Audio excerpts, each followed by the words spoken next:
227 জনকে হত্যার licence. Audio ইস্যুতে আন্তর্জাতিক ট্রাইব্যুনালে হাসিনাকে হাজির হতে বিজ্ঞপ্তি প্রকাশের নির্দেশ।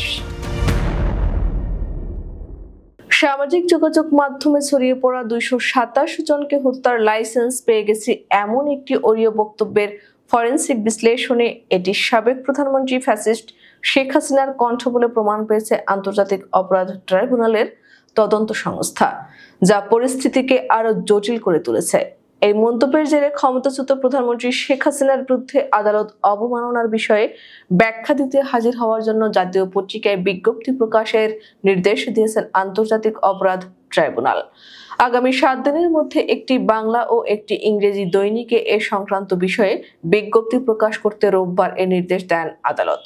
রোববার প্রসিকিউশন জানান, 226 জনকে হত্যার লাইসেন্স পেয়ে গেছি বক্তব্যের জন্য শেখ হাসিনা সহ 2 জনকে হাজির হতে পত্রিকায় বিজ্ঞপ্তি দেওয়ার নির্দেশ দিয়েছেন আন্তর্জাতিক অপরাধ ট্রাইব্যুনাল।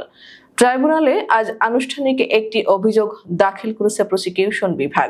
রাজধানীর চানখারপুলে 5 আগস্ট ছাত্র জনতার অভ্যুত্থানের সময় 6 জনকে হত্যার ঘটনায় ঢাকা মহানগর পুলিশের সাবেক কমিশনার হাবিবুর রহমান হাবিব সহ 8 জনের বিরুদ্ধে আন্তর্জাতিক অপরাধ ট্রাইব্যুনালে আনুষ্ঠানিক অভিযোগ দাখিল করা হয়েছে।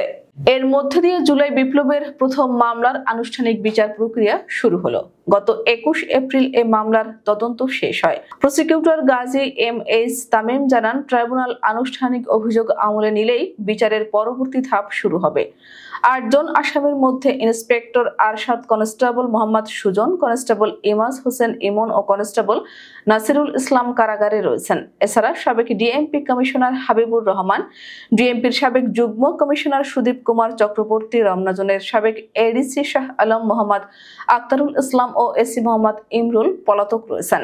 এর আগেই 30 এপ্রিল এক সাংবাদিক সম্মেলনে ট্রাইব্যুনালের প্রধান প্রসিকিউটর তাজুল ইসলাম জানিয়েছেন, অডিওটির ফরেনসিক পরীক্ষায় নিশ্চিত হওয়া গেছে এটি শেখ হাসিনার কণ্ঠ। বক্তব্যটির প্রেক্ষিতে অভিযোগ আনা হয়েছে যে এতে আন্তর্জাতিক অপরাধ ট্রাইব্যুনালের বিচার কার্যে হস্তক্ষেপ ও হুমকি প্রদর্শনের ইঙ্গিত রয়েছে, যা আদালত অবমাননার শামিল। আদালতের পক্ষ থেকে এখন এ নিয়ে আনুষ্ঠানিক বিজ্ঞপ্তির মাধ্যমে শেখ হাসিনাকে ব্যক্তিগতভাবে ট্রাইব্যুনালে হাজির হওয়ার সুযোগ দেওয়া হচ্ছে। বাংলাদেশের বিচার প্রক্রিয়ার স্বচ্ছতা এবং রাজনৈতিক শিষ্টাচার বজায় রাখার স্বার্থে এমন পদক্ষেপ গ্রহণ করা হয়েছে। এই ঘটনার পরিপ্রেক্ষিতে আবারও প্রাসঙ্গিক হয়ে উঠেছে প্রভাবশালী নেতাদের বাক্য ও আচরণের জবাবদিহিতা নিশ্চিত করার প্রয়োজনীয়তা। প্রসঙ্গত, অডিও ক্লিপে শোনা যায়, আমার বিরুদ্ধে 227টি মামলা হয়েছে, তাই আমি 227 জনকে হত্যার লাইসেন্স পেয়ে গেছি। এই উক্তিটি সরাসরি আইনি প্রক্রিয়ার মর্যাদা এবং রাষ্ট্রীয় প্রতিষ্ঠানের নিরপেক্ষতা নিয়ে প্রশ্ন তোলে। তদন্ত সংস্থা বিষয়টির গুরুত্ব বিবেচনায় নিয়ে তা দ্রুত ফরেনসিক পরীক্ষার মাধ্যমে যাচাই করে এবং ফলাফল ট্রাইব্যুনালে উপস্থাপন করে। এছাড়াও দেশ ছেড়ে ভারতে পালিয়ে যাওয়ার পর শেখ হাসিনার কণ্ঠ দৃশ্য অনেক অডিও ফাঁস হয়েছে।